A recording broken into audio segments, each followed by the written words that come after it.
MTM 18636. Di sini saya akan membuat video untuk praktik tugas freelance saya, di mana dosen pembimbing Deborah, Ibu Deborah SHMH.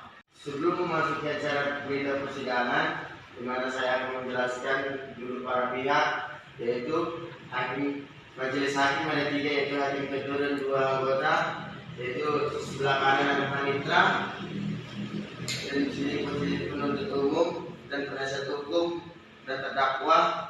Proses pemeriksaan ini terdapat di tengah, di mana proses pemeriksaan ini apabila hakim meminta untuk memeriksa terdakwa atau saksi. Saya akan menjelaskan kronologi kasus pidana biasa dengan nomor perkara PDM garis 261 garing EOH 2/04 garing 2020, ya, di mana terdakwa Ridwan Royan Syahan alias Royan Gimbal, yang dimana kronologi kasus kami bermula pada hari Sabtu tanggal 18 Januari 2020 sekira pukul 11 WIB bertempat di Jalan Turi Gang Amal nomor 110 C, Kecamatan Sidorejo, 1 Kecamatan Medan Kota Medan. Saksi korban Efrida Borgogatoro pergi belanja ke warung. Saksi Heni Borsombing dan korban di warung tersebut. Kemudian saksi Heni Borsombing bertanya kepada saksi korban dengan mengatakan, "Ya, pernah suamimu menghamili anak orang atau pernah kamu berkelahi sama suamimu?" Di mana yang sebenarnya lalu saksi korban menjawab, "Gak ada, saya berkelahi sama suamiku, dari mana dapat kabar itu?" Dan saksi ini Borsombing menjawab, "Dari 3 Buru Saragi." Dan di mana yang menyuruh aku menyampaikan sama Eda. Kemudian sekira pukul 20 WIB saksi korban melalui dengan menemui 3 Buru Saragi yang menyebarkan berita tersebut, di mana rumah 3 tersebut berada di depan rumah saksi korban. Kemudian terdakwa menyuruh saksi korban untuk diam, dan saksi korban berkata, itu aku nggak berurusan sama itu, ini urusan mama, jadi gak usah ikut campur.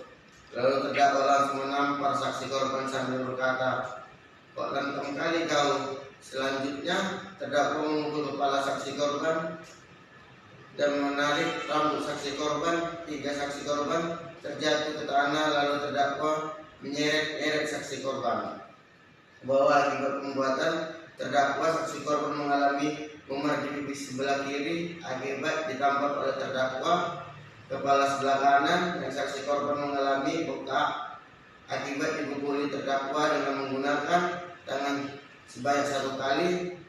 Perut saksi korban terasa sakit akibat berbenturan ke tanah dikarenakan terdakwa menarik rambut saksi korban, dan kedua punggung kaki korban mengalami lalu akibat diseret-seret oleh terdakwa dengan cara menarik rambut saksi korban dengan menggunakan kedua tangan terdakwa. Baik, di sini saya akan menjelaskan berita acara persidangan, yang dimana persidangan terdapat 12 kali, yang dimana sidang pertama pada tanggal 27 Mei 2020, dimana sidang ditunda karena penuntut umum tidak dapat menghadirkan terdakwa. Sidang kedua pada tanggal 3 Juni 2020 pukul 14 WIB, pembaca surat terdakwa oleh penuntut umum. Hakim memberikan kesempatan kepada terdakwa mengajukan keberatan eksepsi. Sidang ketiga pada tanggal 3 Juni 2020 pukul 12 WIB, pembacaan eksepsi dan nota keberatan dan pengajuan pendapat oleh penuntut umum di sidang berikutnya. Sidang keempat pada tanggal 17 Juni 2020 pukul 14.00 WIB, pembacaan terdakwa penuntut umum terhadap eksepsi garing nota keberatan penasihat hukum terdakwa atas surat dakwaan dan pemberian kesempatan kepada majelis hakim menyusun pemutusan atas keberatan terdakwa terhadap surat dakwaan. Sidang kedua pada tanggal 24 Juni 2020 pukul 14 14 WIB, putusan hakim mengutamakan keberatan penasihat hukum terdakwa tidak dapat diputuskan diterima. 2. Memerintahkan kepada penuntut umum agar pemeriksaan perkara ini harus dilanjutkan. 3. Menetapkan biaya perkara ditangguhkan sampai dengan akhir putusan memberikan kesempatan kepada penuntut umum menghadirkan saksi-saksi. Sidang ke-6 pada tanggal 1 Juni 2020 pukul 14.00 WIB. Pengajian barang bukti oleh di beberapa satu buah CD berisi rekaman penganiayaan. Penuntut umum menghadirkan dua orang saksi.